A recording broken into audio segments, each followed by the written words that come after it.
और एक और बड़ी खबर, बड़ी जंग के खौफ में पश्चिम एशिया के देश। ईरान को डिप्लोमेसी का मौका दे ट्रंप। ईरान पर जल्द हमले से बचे ट्रंप। देखिए आप, खाड़ी देशों से दबाव है। यूएई, सऊदी अरब और कतर की ट्रंप से अपील। फिर अगर जंग हुई तो तबाह हो जाएगा पूरा क्षेत्र, पूरी अर्थव्यवस्था यहां की डूब जाएगी। तो खाड़ी के देश नहीं चाहते कि अब फिर से जंग होनी चाहिए। और दीपक वोरा सर इस वक्त हमारे साथ है। दीपक वोरा सर, एक तरफ तो संकेत मिल रहे हैं, जैसा आप बता रहे हैं, अनुज माथुर सर बोल रहे हैं कि मैक्सिमम 48 घंटे के अंदर जंग शुरू हो सकती है। और ऊपर से जो खाड़ी देश उनकी अपनी चिंता है, वो लाजमी पिछली दफा हमने क्या देखा था। आपने ये भी नोटिस किया है ना कि पिछले 3-4 दिनों से कोई हमला नहीं किया ईरान ने इन देशों पर। अब इनके साथ दोस्ती करना चाहता है कि अमेरिका के ऊपर दबाव डालें। ऐसा क्यों चाह रहा है? क्योंकि वो पिट रहा है सर।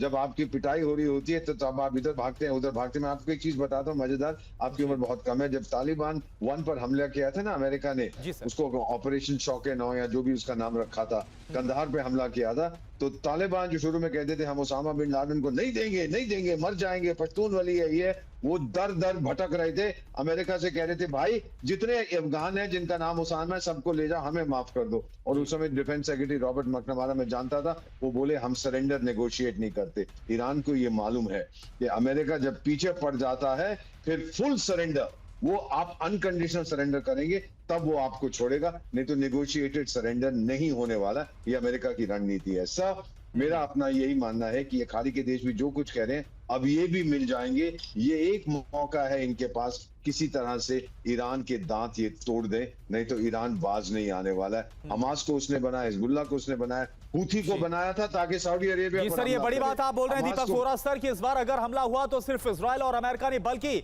जो खाड़ी देश हैं वो भी इसमें शामिल हो सकते हैं।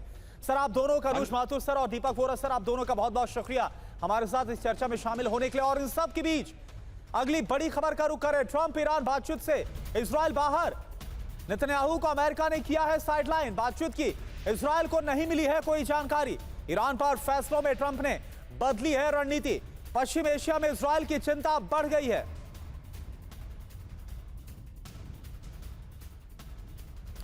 तो ट्रंप ईरान बातचीत से, इजराइल बाहर, इसका मतलब क्या है यह समझना बहुत जरूरी है। देखिए ट्रंप और जो ट्रंप प्रशासन है इसने इजराइल को बातचीत से अब दूर रख दिया है।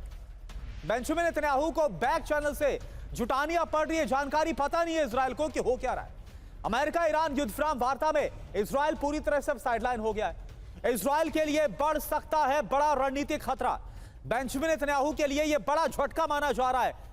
और देखिए एक और बड़ी खबर आपको बताएं, ईरान से विनाशक जंग की तैयारी में है इजराइल। यह खबर आ रही है, ईरान से किसी भी समझौते की संभावना अब नहीं है। किसी भी वक्त भयंकर हमलों के लिए तैयार है IDF. Israeli news channel N12 का यह दावा। और देखिए आप, डील के डिरेल होने पर ईरान का अमेरिका पर आरोप। अब्बास अरागची क्या बोल रहे हैं? अब्बास अरागची ने कहा वॉशिंगटन कर रहा है ज्यादा मांग। विदेश मंत्री अब्बास अरागची ने यूएन प्रमुख से बात की है। अमेरिका पर डिप्लोमेसी में धोखा देने का आरोप लगाया गया। और देखिए इस बीच चीन का रुख करते हैं। वहां से एक बड़ी खबर आ रही है, चीन की कोयला खदान में बड़ा धमाका हुआ है। गैस विस्फोट में 90 मजदूरों की मौत। यह बहुत बड़ी खबर चीन से। धमाके के वक्त 247 कर्मचारी वहां पर अंदर मौजूद थे। कार्बन मोनोऑक्साइड अलर्ट के बाद यह ब्लास्ट हुआ। चीन में एक दशक की सबसे बड़ी यह माइन त्रासदी बताई जा रही है।